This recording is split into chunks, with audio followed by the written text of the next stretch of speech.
Welcome to the Just Womanist series, sponsored by the Katie Geneva Cannon Center for Womanist Leadership.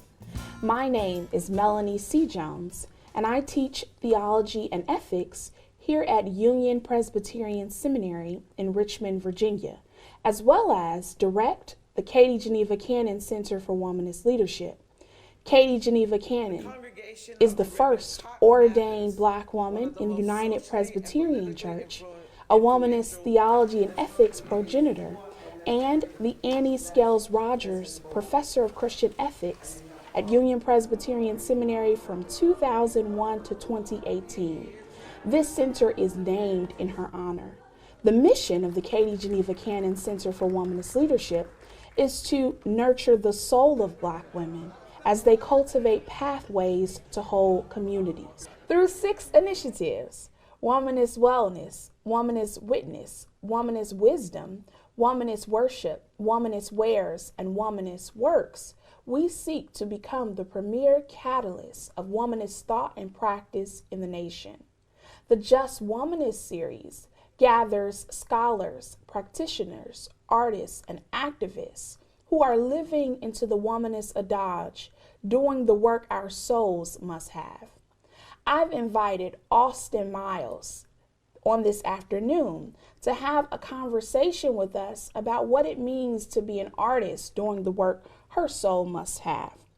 Austin Miles is originally from Durham, North Carolina. She began attending Durham School of the Arts at the age of 11.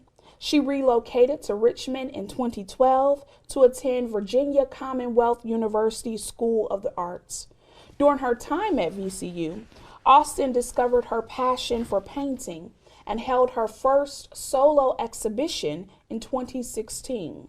She was first introduced to murals in 2017 while collaborating on Richmond's first mural created by and specifically for Black girls.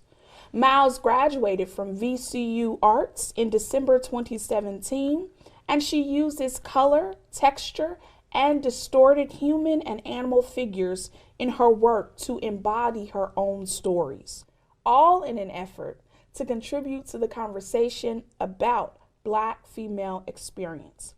Welcome, Austin. Thank you for having me. Tell me a little bit about your journey of becoming an artist. So when I was younger, I always liked to draw, but my sister actually was the one who I thought was just so great at drawing. And so I started off drawing because she was doing it. But my parents realized at a young age that I was passionate about art, and so they put me in art school. I went to Durham School of the Arts for middle school and high school.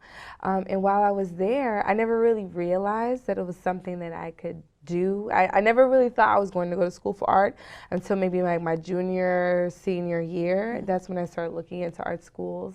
And then I decided to pursue an arts career at VCU. And while I was there, I still didn't even know that, while I was in art school at VCU, I still didn't know that that was something that was possible. And so probably like my senior year, after I had had quite a few shows and people were kind of, what I wanted to say with my work had changed. I had found a direction and something that I was passionate about, which is just having Black female bodies and that internal conversation in my work. And so with that, I realized that I wanted to continue to pursue painting as a career, and I knew that there weren't many Black women doing it. But during my senior year, I found some Black role models such as Kehinde Wiley and Micheline Thomas, and I realized, oh, this is something that I could do for real, and so this kind of how it started. So my first encounter with your work, I was in Jackson Ward, coming out of Mama J's, ended up parking down the street from there and walked past this beautiful mural, I believe connected with Girls for a Change. Yes. And I was just inspired by its narrative, Change the Narrative. And I drove past a few times after that, and eventually I saw your name there, Austin Miles, and then started to follow your work. Tell me about your works that you've done in the community and what you're thinking about in terms of that. Yes, so that actually was my first mural ever, and it was in collaboration with Hamilton Glass. So I met Hamilton Glass, who is a local artist here in Richmond, painter and muralist and designer. I met him my senior year in college, and I met him that spring of 2017, and he contacted me because he was about that project. He contacted me like, I'm working with Girls for a Change. We would really love to have you be a part of this project as a Black woman, since this project is about Black women. And so him and I collaborated. And then from there, I kind of learned the whole mural business from him. And then my last semester of my senior year, him and I collaborated together on that mural. So we worked with Girls for a Change's Girl Action Team at John Marshall High School, and we went there every week, and the girls there were able to they were able to design and kind of dissect what they wanted to say to the community. And so together, all of us, the girls, myself, and Hamilton, were able to kind of create this changing of the narrative, which we thought was so important, especially to be in a historically Black neighborhood such as Jackson Ward, and that's becoming gentrified now, and to see these beautiful, strong, elegant Black women on these walls, and to kind of have this thing say change the narrative, it kind of plants those seeds for people to kind of think differently, even if it's not immediate. But as you said, you drove by it so many times, and it took so many times, and that's kind of what it's meant to do. And that's one of the reasons why I fell in love with public art, because you can have those different conversations specifically about Black women, and hard topics. And you can have those conversations with unlikely people who might drive by and glance at it for a second, but then find themselves thinking about it later. And so that's kind of how that went. And I still work with Girls for a Change, but that was the beginning of our relationship. So I know that it is not popular to have a Black woman muralist in Richmond, Virginia, that is also painting Black women in her work. And I know you told me of a story of painting and having young Black girls walk across while you were painting, and what that meant for you. Tell us about that. So while I was painting the Change the Narrative mural on First and Broad Street, I would tear up.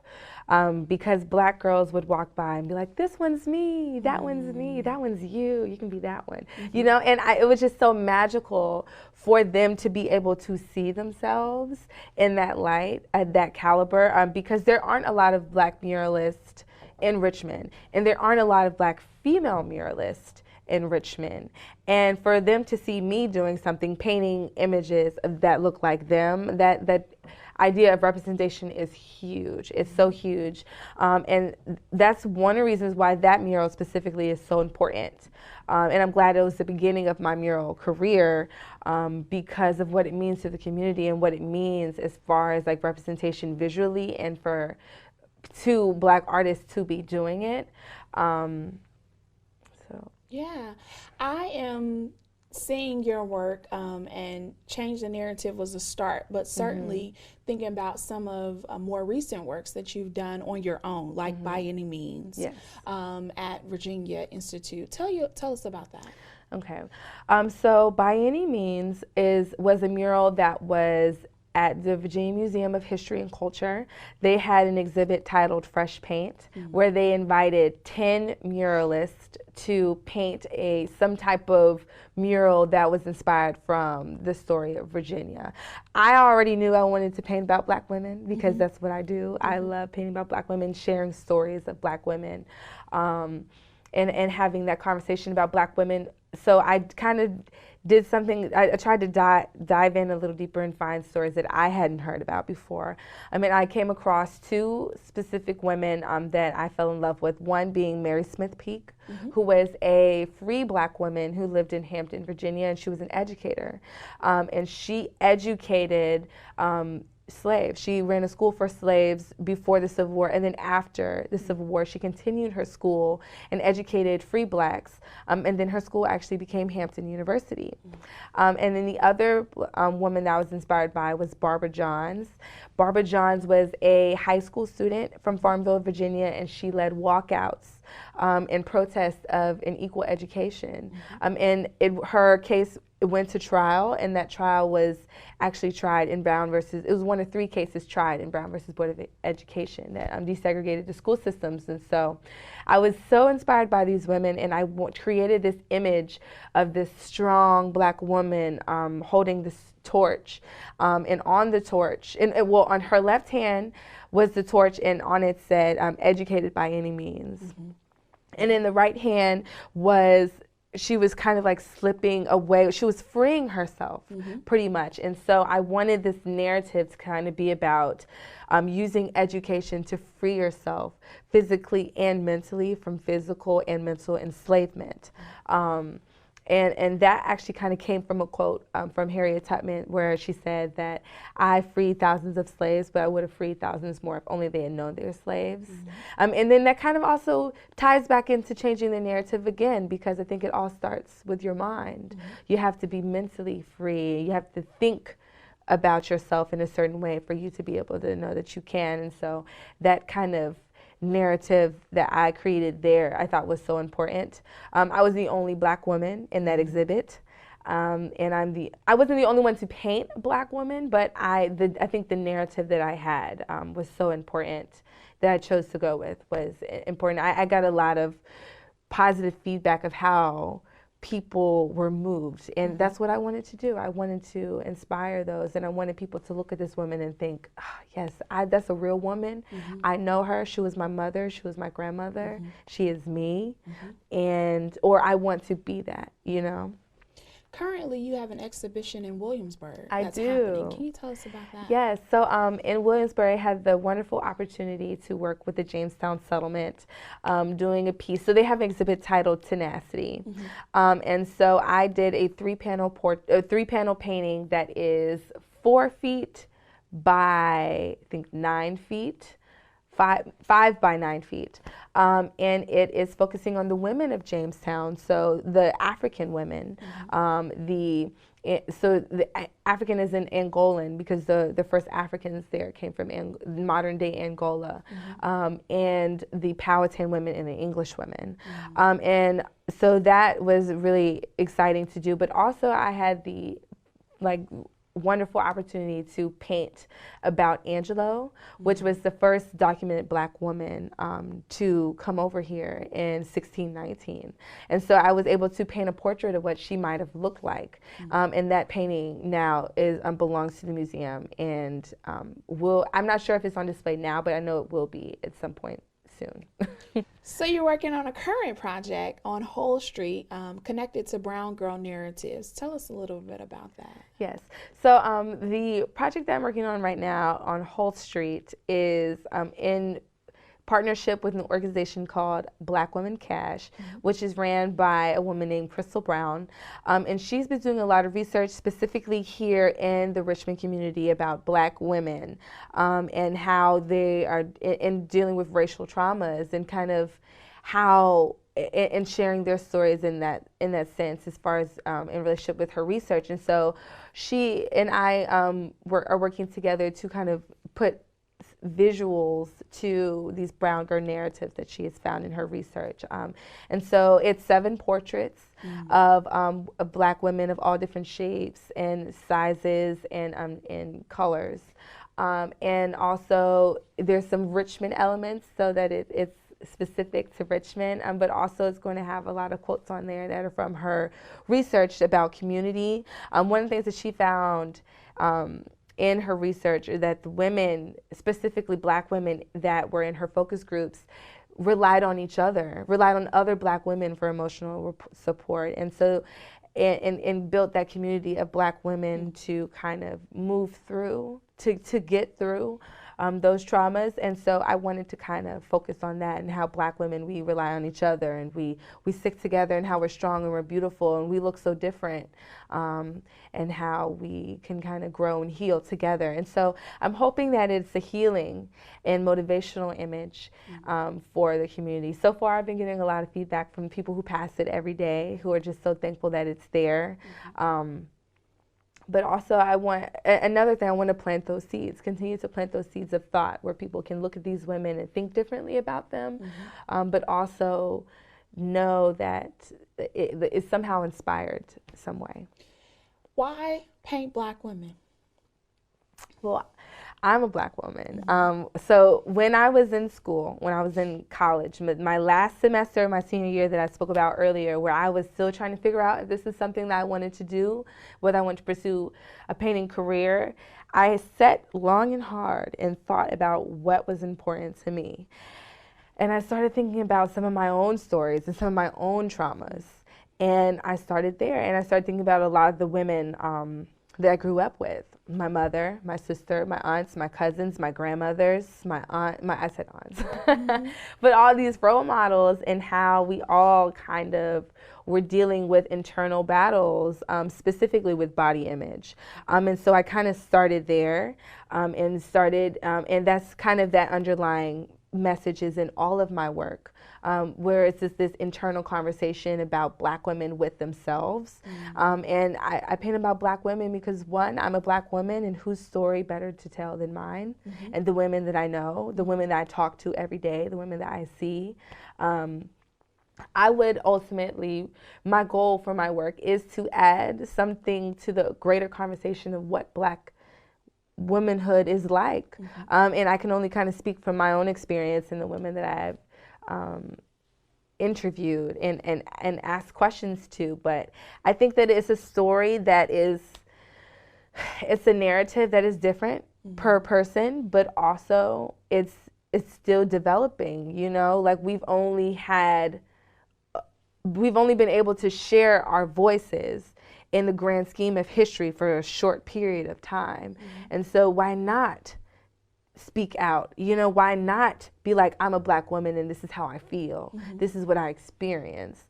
And then because I now am fortunate enough to have a platform for me to be able to put out work that could potentially give voices to people who don't have them or who don't have the language to be able to say what they want to say. And so, yeah, I feel like it's so important. Representation is extreme.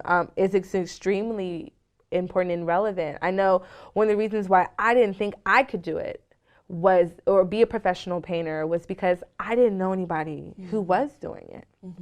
You know, here in Richmond, I'm thinking there's really one that I think of that I'm like, oh, she is doing it. You know, of course, there are a lot of Black women here in Richmond who are artists, who are actively, but I think we're all kind of moving up together. And so, but I didn't grow up with a lot of Black female role models as far as in the artist industry. And so I think for somebody to see it, for somebody to see me doing it, painting about Black women, I think maybe that little girl who wants to be an artist but is told, you should be a teacher instead, you know, maybe she will have some type of courage to do what it is that she wants to do. So why not paint Black women? You know, our voice is important. Our voice needs to be heard. And so I strive to be able to share that voice with the world. How does your passion for representation inform your technique? Colors, styles, all of that, yeah. So my work is emotional. I would like to think of myself as an emotional being. And so I try to capture moments of expression and emotion when I'm using color and texture. So for instance, if a woman were to tell me about a story in which maybe if we're talking specifically about body image, maybe there was something that happened in her childhood that made her feel less than, or and maybe not body image, but in general, something that made her feel less than. I tried to maybe like capture through color and texture how that might have made her feel, and then how she's still feeling about it, and how this evolution happens. And so it really sometimes can be spontaneous, and then also in other times it can be well thought out and intentional. But I do kind of let my emotions kind of drive it through. But my not my emotions.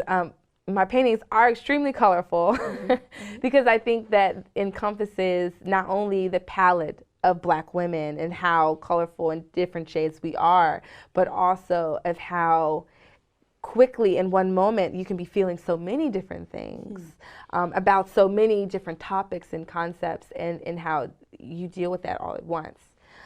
So I try to create that experience when you're looking at my paintings. Tell us about your upcoming projects, or work or how you see your work in the future. So as far as public art goes, I am launching a campaign titled I Can Because I Said So, and it focuses on Black women giving themselves a voice, and them choosing them, and them choosing what it is they want to do, and then also choosing that they can and do it. Like this essence of believing in yourself, which I always think is a choice. I know my Instagram name is OzCan. My hashtag is OzCan. And I chose that the moment I decided that this was what I was going to do. Not because I was incapable of doing it, but because I didn't think that I could. So I chose to believe that I can. And so I want to kind of work with the community in that way, to kind of put that out there. So it's a 3-part mural series, where it's going to have 3 murals that focused around I Can Because I Said So, where I'm going to be working with 3 different groups of organizations that focus on Black girls and Black women. The first one I actually did work with Girls for a Change, and I led some workshops with them, with their girls. I think they were 4th graders, 3rd and 4th graders. Some I Can Because I Said So workshops where they're kind of diving deeper to what I can means and what that means, how they can apply that to their lives. And then we kind of did some mural idea generation, and then I'm going to be creating a mural from that. And so within the next few months or so, I want to say probably in the spring of 2020 will be the first mural of I Can Because I Said So. But from there, I'm planning 2 more in the series. Awesome. Yeah. Where do you want Austin Miles's work to be, as you think about future? So one of my goals is I want to have my work in museums all across the world. I would love to be able to travel and talk to Black women from all different types of countries and learn about their experiences and put that in my work. Right now I'm currently working on a series of paintings, oil paintings, where I'm interviewing Black women about their personal experience as far as body image and where they are with their evolution of self, and depicting that in my paintings. And I would want those paintings to travel the world, and so that those stories can be shared. Again, I want to add to the conversation of what Black womanism is, like what being a Black woman is about, and I would hope that that can also reach some little girls, that are able to go to those museums and see like, oh, this is me, that is me, that is me, and we just need to see more of ourselves. We need to see it. It needs to happen, and so hopefully I can reach that level where I can provide that representation, be a part of representation, and pay it forward that way. So I know you're familiar with Alice Walker's definition, the term womanist. How do you think your artistry connects at all with womanism? So when you first introduced that definition to me, my mind was blown. Like I left our first meeting extremely inspired. And I really feel like me personally as a person, I connect so much with it. I think it encompasses everything that I believe, like entirely. But some of the parts that really stuck out to me was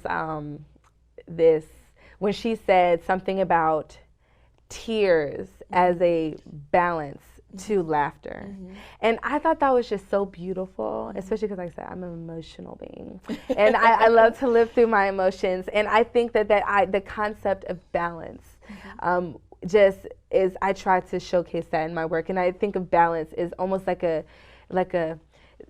as if it's evolution, you know, because one of the things I talk about in my paintings are is this beginning and this end, and if it even exists, you know, when are we finished with ourselves? When have we reached a place of completion? You know, does that even happen? We're always growing, we're always reevaluating, and so it's just like this balance of beginning and this progress versus completion. And I think that back and forth kind of shift between tears and laughter is a natural, you know, kind of like balance. I'm going like this, so hopefully this makes sense.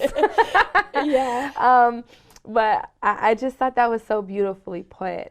And so I think that I encompass so much of that definition and hadn't even known it. And now that I'm aware of it, I went and purchased the book, and I'm reading it currently. So now that I'm aware of it, I'm just so inspired by Alice Walker's words and strive to live my life and paint my works by that definition almost, because I think it's just more women should, especially Black women. Yeah, that definition in Search of Our Mother's Gardens. Womanist Prose talks about this laughter as a counterbalance to tears, and the way in which Black women, when we're going through the best moments, how we're crying, right? And when we're going through the most destructive, terrible moments, we're often laughing. Yes. And just not, it's just the way that is such an emotional flexibility for us to move in and out of these. And I like your kind of spin on this in relation to progress and completion.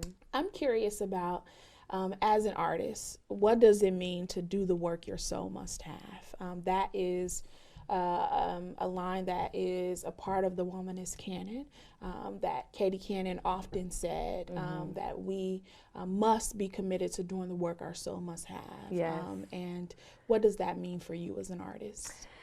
So I've been thinking about this question. And in the simplest of terms, it's everything.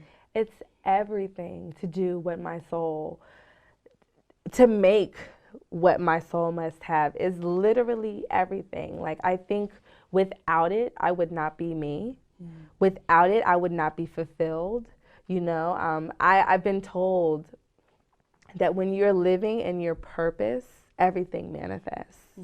And I think that is, those two things go hand in hand, living in your purpose and fulfilling what your soul must have. And I think that you know when you are there.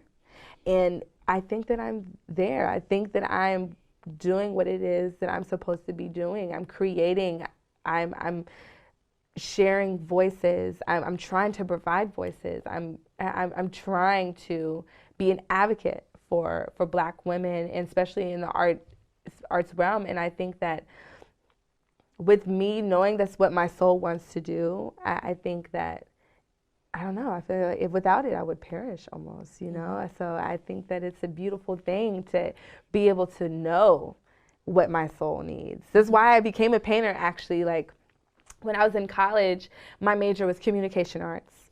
And at some point I literally was like, I need to feed my soul. So I minored in painting and printmaking to feed my soul, so I could paint. And then it's interesting that I just kind of like, my soul is like, nah, girl, come on, we're painting, okay? I don't know what you thought this was, but we're going to be painting. So I'm fortunate enough that I listened to that, because I don't even know where I would be or who I would be if painting wouldn't have called me in such a way. So. In theological education, we would say you were guided by the Spirit. Yes, I would think so. And thank God that you listened thank God. To her, yes. So tell folks where they can find out more about you on social media, or be able to follow you. So my social media is AuzCan, AUZ_CAN. And I also can be found on my website at www.auzmiles.com, and that's AUZ, last name, MILES.com.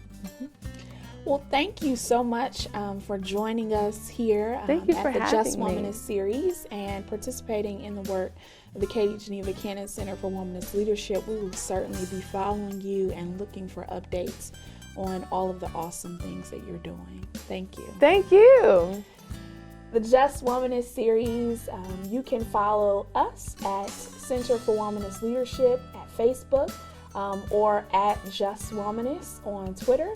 And we hope that you'll continue the conversation by sharing and liking and also letting us know more about stories that you'd like to hear and that you'd like for us to connect with you. Thank you for tuning in.